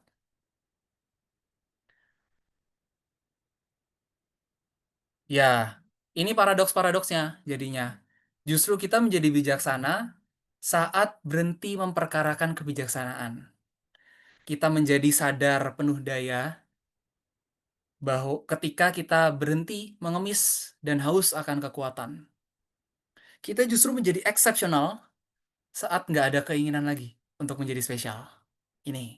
Nah, paradoks semua. Kebijaksanaan justru muncul dengan menyadari bahwa kebijaksanaan tidak mengubah apa-apa. Tapi justru segalanya berubah karena itu. Ini serunya, lucu dan aneh dan nyatanya. Nah, kita kembali sedikit ke awal. Kita coba tutup ya lingkaran kita. Di awal tadi kita sudah melihat bahwa setiap rasa takut ada kaitannya dengan kematian. Buku ini juga mencoba men-tackle, melihat aspek-aspek ini. Ini salah satunya. Setiap proses kehidupan merupakan proses kematian. Dan kematian adalah pintu menuju kehidupan. Tahukah kamu, semua makhluk berjalan lurus menuju kematian. Maka justru kematianlah yang membuat hidup jadi indah dan bermakna. Semua yang telah memeluk kematian telah sepenuhnya hidup. Ini kalau yang punya bukunya, ini sebenarnya salah satu cara pemaknaan dari ini eh, kutipan di belakang buku. Ia yang mati akan dirinya sendiri, hidup sebagai segalanya. Nah, ini paradoks lagi, kebijaksanaan, kematian, kebijaksanaan, kematian. Jadi, seperti yang sudah disinggung, rasa takut itu berkaitan dengan kematian. Artinya, ada hal-hal yang sudah kita sukai, yang terbiasa, itu harus berakhir. Kita harus masuk ke sesuatu yang tidak diketahui, yang asing sama sekali. Tapi kemudian, sebelum menyentuh titik kebijaksanaan ini, kita akan berhadapan dengan satu pertanyaan yang krusial. Sebenarnya siapa, atau justru apa yang sebenarnya takut mati? Nah, ini detailnya nggak akan dibahas hari ini pasti, karena aku udah tahu ini pasti banyak yang udah kepalanya panas juga. Tapi singkatnya, siapa tuh sebenarnya atau apa yang takut mati? Kalau diperhatikan, ini silahkan untuk referensi masa depan sekali lagi.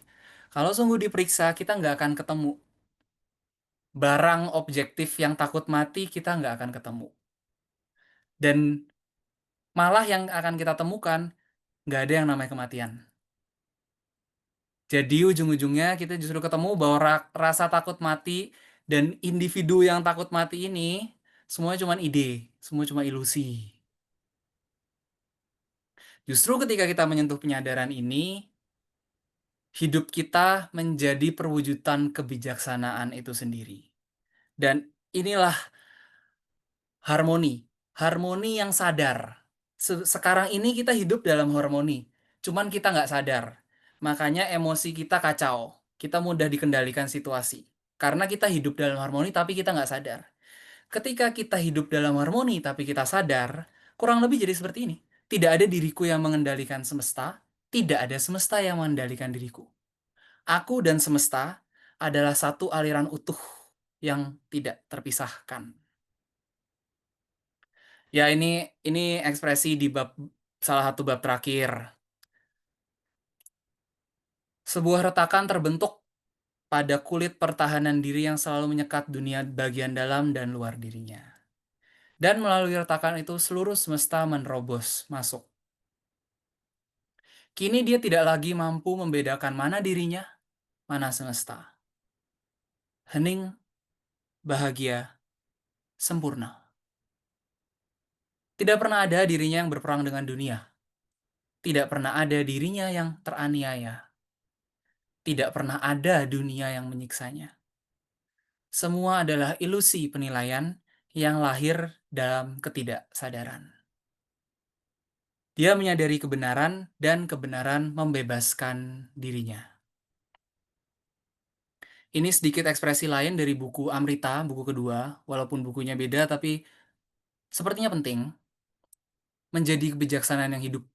Semesta berjalan bersama semua yang merealisasikan takdirnya. Tidak hanya itu, semesta juga melakukan segalanya dalam diri siapa saja yang merealisasikan takdirnya. Sebab kegiatan menyapu terus berjalan dan dia menemukan bahwa tidak ada dirinya yang menyapu. Seakan seluruh alam semesta sedang menyapu sebagai seorang anak muda. Dia hanya mengamati semua terjadi dengan sendirinya sambil meneguk nektar keheningan. Apapun yang diucapkan dan dilakukan, hatinya tetap tinggal dalam kedamaian. Anak itu telah menyerahkan diri kepada lautan semesta yang luas dan tidak lagi dapat memisahkan dirinya. Jadi, semoga banyak harapan kita semua tercapai, tapi semoga banyak juga yang tidak tercapai. Semoga setiap pengalaman yang kita jumpai senantiasa jadi bagian iman, membangun iman, yang menumbuhkan iman kita. Karena semoga pengalaman yang kita jumpai membawa kita, membantu kita melampaui harapan dan ekspektasi lama kita. Tadi ada gambar ini tentang hidup sebagai kekacauan, ketidakteraturan. Ini gambar terkenal sebenarnya, lukisan terkenal. Ya, seperti yang kemudian pelukisnya mengekspresikan hal yang berbeda di suatu titik. Ya, semoga menjadi seperti ini. Dari tubuhku yang membusuk, bunga-bunga akan bertumbuh. Dan aku ada di dalam mereka, dan itulah keabadian. Oke, selamat merayakan hidup sebagai sukacita. Semoga nggak terlalu panas kepalanya. Thank you. Dari aku itu dulu. Aduh, thank you banget, Bro Antoni. Eh, banyak line-line yang tadi ya, yang bikin kepalanya panas. Oke. Ya, Nah, buat teman-teman yang ingin bertanya gitu ya, kita buka sesi tanya jawab lah ya, 10 menit ya, 10 menit ya. Teman-teman nanti bisa tulis pertanyaannya di fitur chat, nanti kita, semoga waktunya sempat, nanti kita bacain ya, gitu. Ini kayaknya ada beberapa pertanyaan nih, sebentar ya. oke. eh Pertama, dari Mas Andri Herdianto. Bagaimana dengan seseorang yang merasa bahwa tugas dan perannya di dunia adalah mentransformasi sebanyak mungkin shadow individu maupun kolektif menjadi cahaya? Apakah itu berarti ia mesti menanggung derita Shadow untuk meringankan derita semesta demi mengantar kisah perjalanan dunia kembali ke titik finish berupa kebahagiaan dan sukacita? Monggo silakan Bro Anthony ditanggapi. Oke, thank you Bro Ari, thank you eh, Mas Andri. Kita kembali ke awal dulu ya tadi. Yang pertama perlu diluruskan ulang, kebahagiaan dan sukacita bukan tujuan hidup, tapi permulaan hidup. Justru hidup kita justru baru bisa berkarya dengan maksimal kalau kita merasa sukacita. Bayangin aja, misalnya apa ya? Semoga nggak ada yang tersinggung ya. Ini konon katanya ini kasus umum sebuah pasangan, terutama pasangan suami istri. Kadang-kadang dari masa-masa honeymoon lama-lama menjadi suatu titik perkara perkara siapa yang nyuci piring, siapa hari ini yang beresin meja, itu bisa menjadi perang dunia. Konon katanya begitu. Semoga nggak ada di sini yang merasakan. Artinya apa? Nyuci piring, eh, beresin meja, bersih-bersih. Apakah itu hal yang berat? Enggak. Enggak. Itu hal yang nggak berat. Itu belum, bahkan mungkin nggak membutuhkan 1% dari energi kita. Tapi melakukan itu, kalau di benak kita, aku harusnya nggak melakukan ini. Harusnya orang lain yang melakukan ini. Itu yang bikin berat sebenarnya. Jadi tindakannya sendiri nggak berat. Emosi kita yang bikin berat. Maka kita bayangkan aja kalau kita melakukan sesuatu dengan tanpa kesediaan. Nggak, nggak bersedia melakukan sesuatu. Seringan apapun melakukan sesuatu, malah rasanya mau mati. Rasanya mau mendingan aku mati atau mendingan aku bunuh orang daripada aku cuci piring. Kadang-kadang gitu. Mendingan kita cerai aja deh kalau orang udah berantem malah. Tapi kalau kita lihat misalnya tokoh-tokoh besar di dunia. Let's say siapa ya? Bunda Teresa, Gandhi. Mereka bisa melakukan hal-hal sebesar itu yang membuat orang bertanya-tanya, gila ya, seorang manusia bisa melakukan itu. Ya bisa, karena mereka bersedia melakukannya. Mereka merasa memang ini adalah bagian dari diriku dan aku ingin melihat dunia seperti ini. Ini penting. Karena kadang-kadang kita mau melakukan sesuatu, kita terlalu fokus pada tujuan akhirnya. Kalau kita merasa sesuatu itu penting untuk dilakukan, apalagi ini bagus banget sebetulnya pertanyaan dari Mas Andri. Bagaimana kalau seseorang merasa bahwa tugas dan perannya mentransformasi shadow, individu dan kolektif? Justru itu kesadaran yang baik. Nah, permasalahannya kadang-kadang yang menjebak adalah kita terlalu fokus pada hasil akhirnya. Sehingga kapan nih? Aku udah mengerjakan segini, kok hasilnya belum kelihatan ya? Aku udah mengerjakan segini, kok hasilnya belum kelihatan ya? Kalau di dalam diri kita berlimpah, sukacita, kebahagiaan tadi melimpah, ya kita melakukan aja. Jadi bekerja, ada istilah gini kan, bekerjalah seperti Anda bermain. Maka pekerjaan itu ya seperti permainan karena kita menikmati pekerjaannya itu sendiri. Kita tahu bahwa ada tujuannya, tapi karena kita tidak terlalu terpatok pada tujuan akhirnya, kita menikmati setiap langkahnya. GPS-nya udah kita pasang, yang penting tujuan akhirnya. Nanti beloknya kemana ya kita ikutin aja. Kita ikutin aja. Jadi memang itu idealnya. Di tengah-tengah pasti akan nanti akan ada eh, merasakan sendiri penderitaan tertentu, merasakan sendiri seolah-olah ada beban. Tapi kembali, yang penting itu. Yang penting tetapkan aja, oh tujuanku ini. Entah gimana caranya itu bukan urusan aku lah. Toh selembar daun aja, aku nggak mengerti seutuhnya kok. Tadi kita udah lihat dari galaksi sampai sampai neuron. Kita nggak mengerti kok seutuhnya satu satu helai daun. Apa hak kita menentukan semesta harus melakukan apa, harus mendatangkan situasi apa?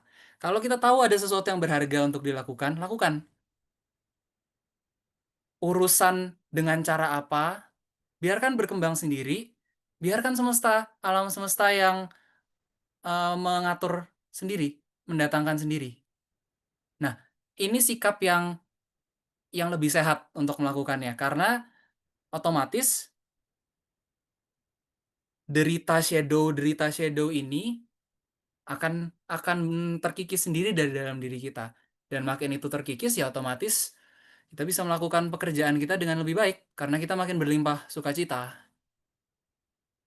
Ya, itu paling itu ya kalau dari BTW Bro Ari Cirusi, sebelum lanjut ini ada Mas Herwi. Aku nggak akan nyuruh, tapi karena orangnya ada, bebas untuk buka mic ya. Jadi kapanpun mau Oh, buka mic, Setuju, Bung, setuju. kapanpun mau buka mic, bos arwah, bos-bos yang nggak kelihatan, bos para makhluk nggak kelihatan. Sebelum buka mic kita lanjut terus aja tapi. Oke. iya. Nggak nyuruh tapi bebas buka mic gitu ya. Tuh, mic-nya udah dibuka loh Bro Antoni. Nggak Ya nyuruh Mas tapi Heri. mengundang.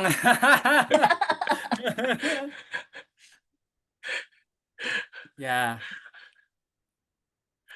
ya Oke. silahkan kita lanjut kalau Mas Herwi belum mau ngomong apa-apa. Oke, baik. Thank you, Bro Antoni. Ini pertanyaan berikutnya dari Mbak Ayumi ya, Kak Ayumi ya. Kak Antoni, biar stay konsisten terus di kesadaran, tanda kutip, keyakinan yang positif itu tadi, mesti gimana ya, Kak? Karena aku sadar Hmm. pikiran atau keyakinan negatif pun bisa jadi nyata sama seperti keyakinan positif. Tapi kok masih ada kejadian-kejadian yang membuat tiba-tiba lewat yang negatif tadi. Stay di keyakinan positif terus itu gimana ya Kak? Makasih Kak Hmm. saran-sarannya. Hmm. Oke, ada dua hal. Pertama, wajar dan kita maklumi. Karena jelas tadi kita udah ngeliat ada siklus stimulus, sensasi keyakinan tadi. Itu itu bukan hanya terjadi pada diri kita karena itu sudah seolah-olah jadi kesadaran kolektif. Jadi kalau kita terjun ke dunia, setiap hari pasti akan ada hal-hal yang nge-trigger kita untuk kembali ke kesadaran itu. Sekalipun kita udah punya niatan baik. Ada dua hal. Satu contoh, malam ini, setelah nanti kita selesai, nanti mungkin sebelum tidur, nggak tahu berapa lama sebelum tidur, cukup pasti aku akan duduk sebentar dan diem. Mungkin 15 menit, mungkin 20 menit, nggak tahu berapa lama, tergantung biasanya. Diem itu, yang aku lakukan adalah, aku akan melihat kembali. Hari ini aku mengalami apa aja, ada kejadian apa aja, dan muncul reaksi apa aja dari dalam diriku.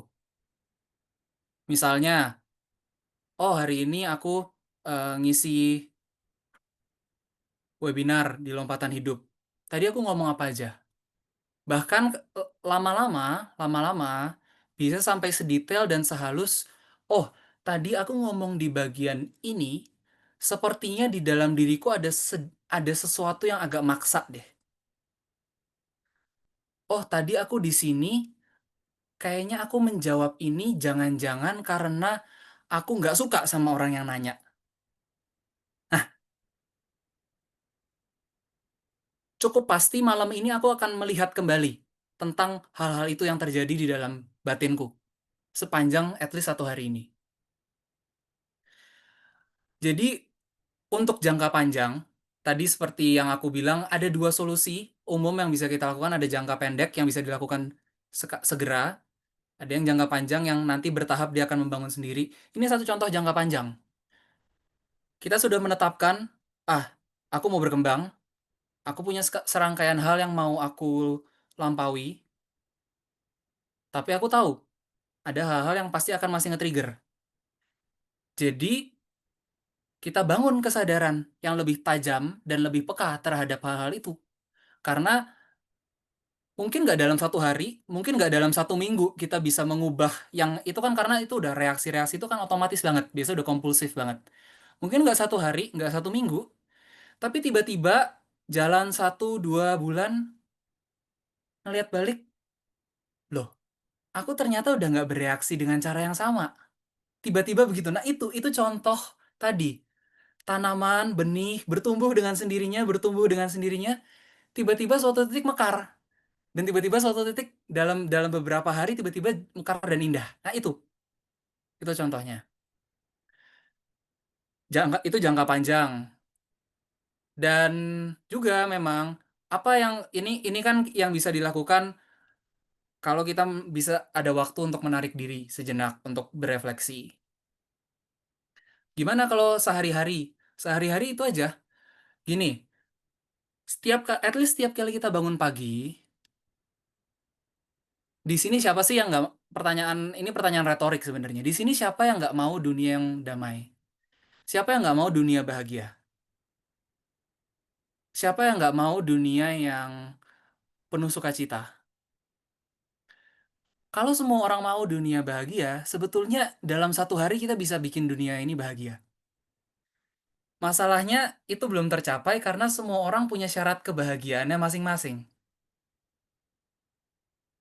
Nah, kita tetapkan aku ingin membantu menciptakan dunia yang lebih damai, lebih bahagia.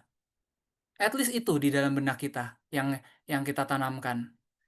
Maka setiap hari tegaskan aja, oh oke, hari ini dengan cara apapun, kalau hari ini aku cuman masak, nyapu, bersih-bersih rumah, aku akan melakukan itu seolah-olah itu berdampak membantu membuat dunia lebih bahagia. Kalau hari ini aku akan bekerja meeting yang penting banget, aku akan datang ke pertemuan itu seolah-olah aku membuat dunia menjadi bahagia, menjadi lebih damai bahagia lewat pertemuan ini. Nah, at least tetapkan itu. Apakah kita bisa melakukan dengan maksimal? Belum tentu, tapi nggak masalah. Karena yang penting kan kita ingin membangun kesadarannya tadi. Nah, kalau kita punya menanamkan prinsip-prinsip sederhana ini, nanti akan lebih mudah juga bersikap kebajikan, saling berbagi kesejahteraan, berbagi sukacita, berbagi pemahaman yang lebih membebaskan satu sama lain. Itu makin lama juga akan saling membantu. Jadi, kalau tadi kita ngomong tadi itu lingkaran setan yang menjebak kita pada kekacauan, ketika kita buka sedikit, itu menjadi lingkaran malaikat lah. Lingkaran malaikat yang terus-menerus akan saling memberi feedback, membuat kita terus bertumbuh. Jadi, itu ada dua hal. Yang pertama yang memang kita lakukan ketika kita menarik diri untuk berefleksi sejenak. Yang kedua kita lakukan sebelum kita melakukan apapun. Kalau bisa kita mulai dengan pemikiran bahwa aku melakukan ini seolah-olah aku sedang melayani seluruh dunia. Nantinya itu akan membantu sukacita itu melimpah sendiri dari dalam. Tuh, gitu Yes. mungkin. Oke. Oke, oke, thank you, Bro Antoni. Nah, pertanyaan terakhir dari teman-teman. Nanti saya penutup ada pertanyaan, Bro Antoni. Oke. Sebelum nanti, kayaknya Mas Herwi tadi buka mikrofon tapi nggak jadi ngomong ya. Nanti kita panggil beliau ya. Ini Ya. pertanyaan terakhir dari Pak Suwandi ya. Rasa jeda pada kehidupan, rasa jeda pada kehidupan bagian ini boleh minta tolong dijelaskan lebih lanjut pada contoh nyata di kehidupan. Kalau bisa dengan kalimat penjelasan yang lebih langsung, tidak puitis. Silakan, Bro Antoni. Oke.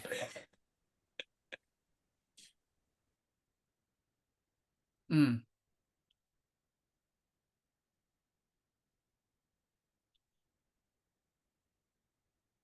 Rasa jeda, kalau kita misalnya setiap hari misalnya, tadi ada di beberapa pertanyaan sebelumnya juga. Kalau aku kembali lagi ke emosi negatif, seperti apa? Apa yang harus dilakukan? Kita kembali ke emosi negatif, artinya ada pattern yang udah terjadi di dalam diri. Ada kebiasaan berperilaku. Nah, kebiasaan berperilaku ini membuat kita misalnya, kalau kalau ada orang nyupir misalnya, lagi nyupir, tiba-tiba diserobot, zet, kebiasaan berperilaku tuh membuat ketika diserobot, kita langsung maki-maki. Misalnya itu ya contoh. Jeda, maksudnya adalah ketika ada kejadian, misalkan diserobot, tak, mungkin dorongan untuk maki-makinya ada, tapi kita diam dulu. Ada dorongan buat maki-maki. Jeda ini sendiri udah memberikan kita pilihan untuk diam, tenang, mungkin tarik nafas dalam, atau apapun, atau bahkan memberkati orangnya kalau kita udah lebih legowo. Tapi tanpa jeda, ada yang nyerobot otomatis langsung maki. Ada yang nyerobot langsung maki-maki. Jeda ini hanya bisa timbul kalau kita sadar bahwa kita punya pola itu. Makanya tadi misalkan seperti jawaban untuk pertanyaan sebelumnya, pelan-pelan kita tumbuhkan kesadarannya supaya lama-lama kita punya kekuatan untuk memilih. Karena kalau enggak, kita nggak memilih. Ada kejadian, refleks langsung spontan bereaksi. Ada kejadian apa? Bereaksi. Kejadian apa? Bereaksi. Itu yang terjadi pada banyak orang. Kejadian langsung reaksi, kejadian reaksi, kejadian reaksi. Nah, jeda ini maksudnya ini. Dengan menumbuhkan sikap-sikap ini, semoga pelan-pelan muncul kesadaran bahwa, oh oke, aku punya sifat-sifat seperti ini yang ingin aku ubah. Nah, kesadaran itu sendiri nanti setiap kali ada trigger yang sama, pertama-tama akan sadar, oh ini muncul lagi. Nah, ketika sadar itu sendiri, kita udah bisa milih untuk hal yang lain, untuk merespon dengan cara yang beda. Jadi itu satu contohnya.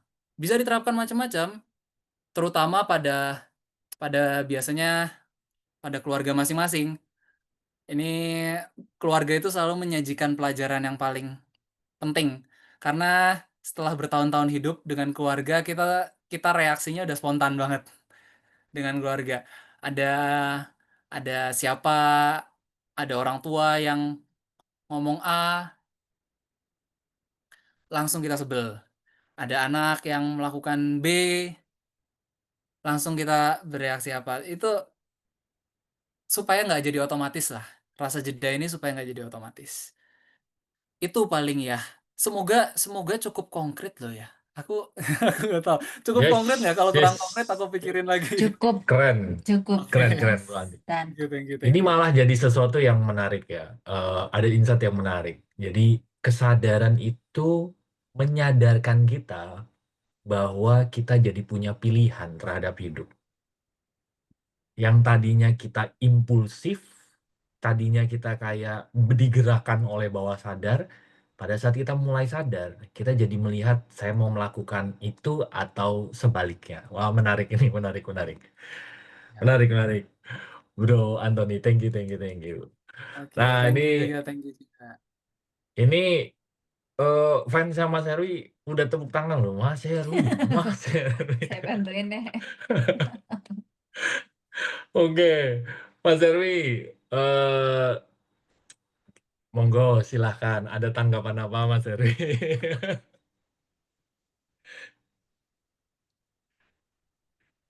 Mas Herwi, buka mikrofon loh udah. Halo. Halo, Mas Herwi. Tutup lagi. Oh, tutup lagi. Tutup Oh, lagi. tanggapannya begitu berarti. Yang penting udah Tanggapannya itu dibuka. tuh. Oh, ya, ya, ya, ya. Oke, baiklah, baiklah, baiklah, baiklah. Paham, Mas Herwi ya, gitu. Oke, Oke, oke, oke, oke, oke. oke. Itu siapa tahu kesenggol, Oh, kecebur. kesenggol. Masih. Oke, oke, oke. Oke lah. Bro Antoni, ini mungkin pertanyaan terakhir ya di Zoom kali ini. Oke. satu hal yang satu hal yang menarik adalah setelah setelah apa ini namanya ya, daftar isi. Setelah daftar isi, Bro Anthony mengutip sebuah ayat lah di dalam Alkitab ya. Aku berkata kepadamu, sesungguhnya jika seseorang tidak dilahirkan kembali, ia tidak dapat melihat kerajaan Allah. Dan seterusnya, bagaimana mungkin seseorang dilahirkan kalau ia sudah tua? Dapatkah ia masuk kembali ke dalam rahim ibunya dan dilahirkan kembali? Dan seterusnya, Bro Anthony menulis sampai akhirnya Hmm, demikianlah hal dengan tiap-tiap orang yang lahir dalam roh. Dari Dari roh. Saya mau tanya Bro Anthony, hmm. ap- apa yang Bro Anthony lihat dari atau pahami dari kenapa Bro Anthony menulis hal ini gitu gampang ada? Ada hal apa di balik ini? Oke. Oke, gini ya. Ini juga sebenarnya nggak tanpa rencana, Bro Ari Jerusi. Entah Oke. kenapa memang ketika nulis ini, di dalam buku ini pun juga banyak kutipan Alkitab yang tidak aku tuliskan ayat babnya karena Mhm, supaya mhm. lebih universal karena sebenarnya maknanya universal. Oke. Menarik sih memang karena eh lucunya itu yang terjadi aja. Kayak misalnya ini aku cerita-cerita dikit ya. Misalnya buku kedua itu justru banyak. Buku kedua justru ada beberapa kutipan puisi dari Masnavinya Rumi, Sufi, dan juga dari tradisi Hindu Weda. Tapi entah kenapa buku ketiga malah banyak dari tradisinya Yesus. Aku juga kemudian memang mengamati sih ini kenapa ya? Kenapa ya? Ada kemungkinan memang karena ini berkaitan sama tema orangnya sendiri. Orang yang dijadikan inspirasi tokoh utamanya. Tapi memang kalau kenapa spesifik kutipan ini yang masuk, jujur aja ini sebenarnya kebetulan. Ya aku lagi baca sesuatu terus ngelihat, weh ini masuk nih dalam buku, pasang aja di depan.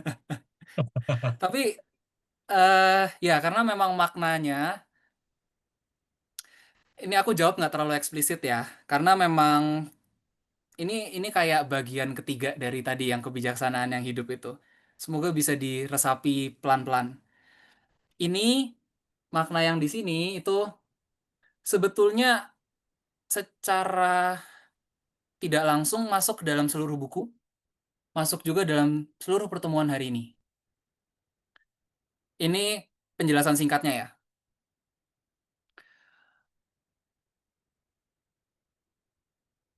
Seseorang lahir dari air dan roh, istilahnya kan begitu. Lahir dari air itu maksudnya dari benda fisik. Kita semua harus lahir dari benda fisik, dari ibu kita. Jadi tubuh fisik kita lahir.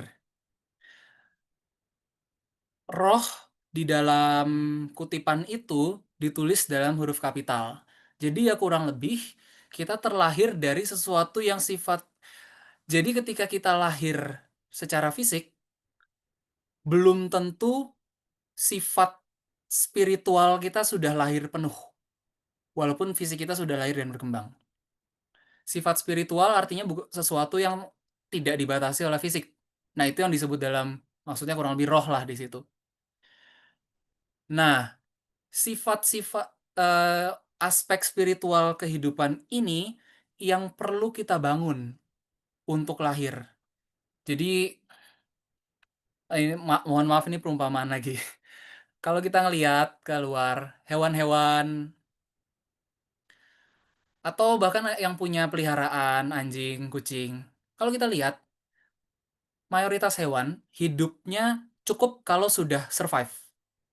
Survive itu artinya makan, berkembang biak. Kurang lebih itu. Ya, nanti ada hewan-hewan tertentu yang memang lebih bisa dilatih dan sebagainya, tapi juga nggak maksimal. Sedangkan manusia, kalau kita perhatikan, manusia kalau udah selesai makan, kalau udah kenyang, kalau manusia udah berketurunan, dia tetap nggak puas. Jadi justru hidup manusia itu baru mulai dari survival. agak kebalikan ya. Nah, tapi yang namanya badan fisik ini kan lahir memang untuk survive. Ini insting badan fisik kita.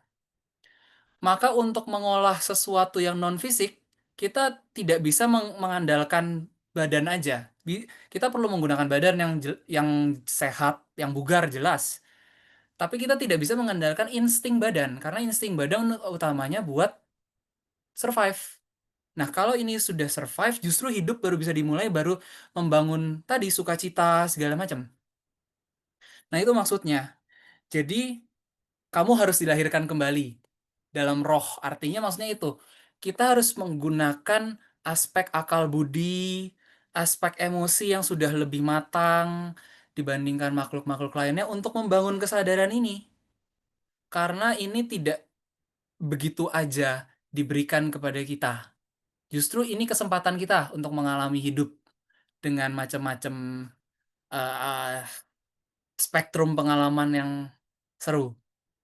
Itu makanya ya kemudian di akhir juga ada di kutipan ini juga disebut angin bertiup kemana dia mau, tapi engkau tidak tahu dari mana dia datang atau kemana dia pergi. Sebetulnya itu mendeskripsikan juga ungkapan-ungkapan yang bagian-bagian terakhir presentasi hari ini tentang menjadi kebijaksanaan yang hidup itu ya, makanya terdengarnya paradoks-paradoks.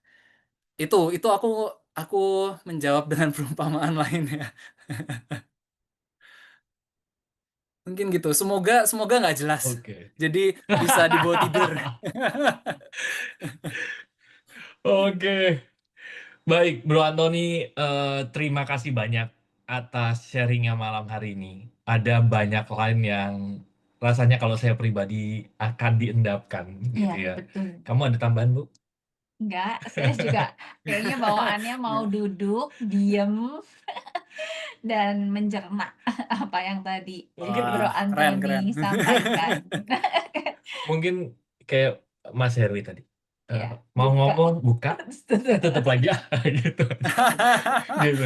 Itu Menjawab dengan keheningannya. iya, jadi Ah, itu. Mas Herwi juga membuat perumpamaan dari mainan mic gitu. Luar biasa ya. Mungkin coba terakhir kali, Pak. Kita panggil Mas Herwi. Coba terakhir Pas kali. lagi undangannya dikirim sekali lagi. Coba kita undang sekali lagi Mas Herwi. Ini Siapa tahu Bro mau Charles buka masih- mic. Masih penuh semangat. Buka mic Tuh, lagi. ayo Mas Herwi tuh. Udah open mic. Monggo Mas Herwi. Oke. Enggak. Ditutup lagi. Bener berarti. Mas Herwi lagi Bener seneng dugaan. main kayaknya. Mas Herwi lagi main tarantuk Aduh. sini. Terima kasih Mas Herwi. Oke. Sekali lagi terima kasih Bro Antoni atas sharingnya pada malam hari ini. Banyak hal-hal menarik sekali malam hari ini. Dan terima kasih juga buat Bapak Ibu teman seperjalanan yang sudah hadir di Zoom pada malam hari ini. Semoga banyak mendapatkan insight untuk pertumbuhan jiwanya di kehidupan sekarang. Dan sekali lagi, thank you Bro Antoni. Untuk Thank yang you. mau Dan beli thank you Thank juga you, Bro Bro Ari, Charles, Cirusi, teman-teman Bro Charles. semuanya. Thank you Untuk yang teman-teman beli yang udah hadir. Semoga Untuk yang beli Terima kasih. bermanfaat. Oh iya. Bisa saya aja. jadi sapi. Oh iya lupa. Bro Kenapa? Antoni kalau mau beli buku ini WA atau ada di Tokopedia ya? Oke. Oh iya, ada di Lupa. Tokopedia di Rumah Cetak Tombo namanya. Bentar, aku lupa buka lagi. Iya. Ya, Bentar, aku silakan. bukain cover belakang, aku share screen biar gede. Share Oke. screen. Jadi Bapak Ibu nanti buku ketiganya Bro Antoni ini nanti Bapak Ibu bisa dapatkan, bisa beli di Ini sini bentar ya. Nah, itu di dia. bawah sini ya, Silakan kelihatan ya. di screenshot aja Screenshot ya. Bapak Ibu. Screenshot nanti bisa WA ke Bro Antoni juga atau langsung ke Tokopedia-nya Rumah Cetak Tombo. Ya, Itu nanti dia. silakan pesan langsung dikirim dari percetakan. Oke. Oke. Siap. Oke. Sekali lagi terima kasih Bro Antoni dan terima kasih Bapak Ibu teman seperjalanan Thank you semua. juga. Semoga Thank ini you, bisa jadi Bro bermanfaat Ari. buat kita. Terima kasih, selamat Cirusi. malam. Thank you Terima kasih Bro teman-teman. Antoni. Selamat malam. Terima kasih. Selamat malam, Selamat teman-teman. berkarya dengan sukacita semuanya. Thank you. Thank you. Terus. Thank you Bro. Izin and meeting ya. Terima kasih. Ya, silakan. Thank you.